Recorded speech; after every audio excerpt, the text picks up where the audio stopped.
20,000 కోట్లు అని తేల్చారు.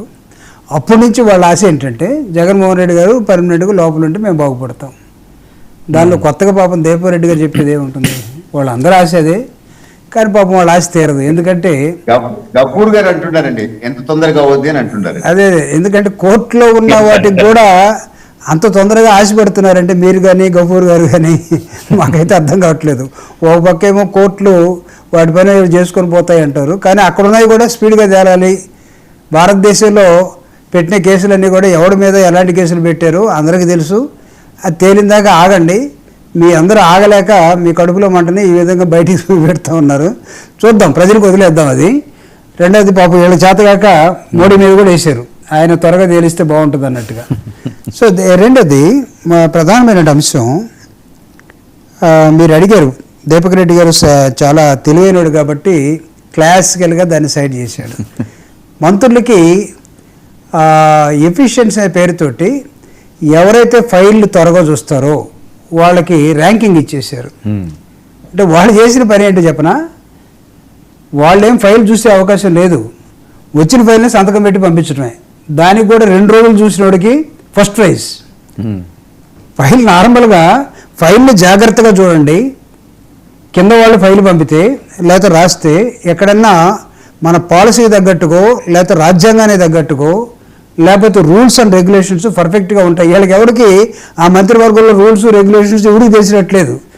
2 రోజుల్లో ఫైల్ క్లియర్ చేసిన వాడికి ఫస్ట్ ర్యాంక్, 3 రోజుల్లో క్లియర్ చేసి సెకండ్ ర్యాంక్, 5 రోజుల్లో చేస్తే థర్డ్ ర్యాంక్. అంటే చంద్రబాబు నాయుడు గారు ఏం చెప్తున్నారంటే అసలు మీరు ఎవరు ఫైల్ చూడాల్సిన అవసరం లేదు, ఐఏఎస్ వాళ్ళకి నేను డైరెక్షన్ ఇస్తాను, వాడు పెట్టేస్తాడు, మీరు సంతకాలు చేసేసేయండి.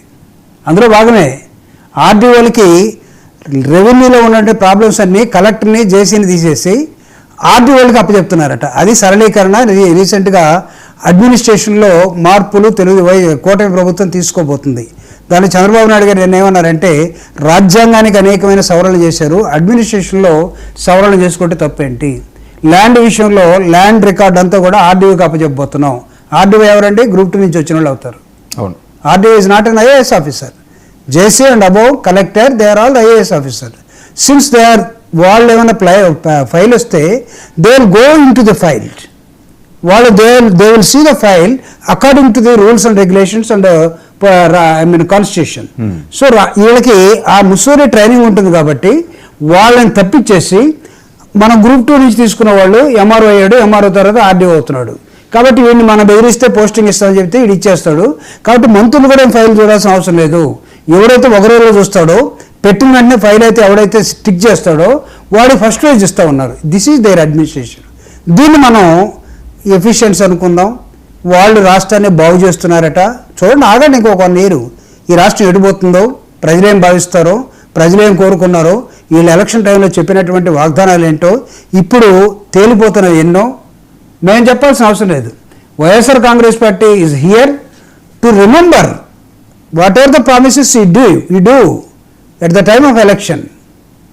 దాన్ని మీరు నెరవేరుస్తున్నారు లేదని మాత్రమే ఒక ప్రతిపక్ష పార్టీగా, మళ్ళీ ప్రతిపక్ష పార్టీ హోదా ఎవరు ఇచ్చారంటారేమో దీపక్ రెడ్డి గారు, ఒక ప్రతిపక్ష పార్టీగా ప్రజల తరఫున వైఎస్ఆర్ కాంగ్రెస్ పార్టీ ఈరోజు ప్రతి అంశాన్ని గుర్తు చేస్తూ పోతుంది.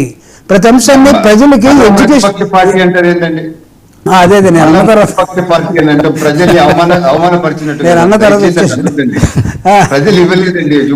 ప్రజలు ఎందుకు ఇస్తారు సార్? ప్రతిపక్ష పార్టీ హోదా ప్రజలు ఎప్పుడు ఇవ్వరండి. కాదు, ఒకటే ఒక ప్రశ్న, $9 77,000 చిన్న దోపిడీ, అది కరెక్టేనా జగన్మోహన్ రెడ్డి గారి స్టేట్మెంట్?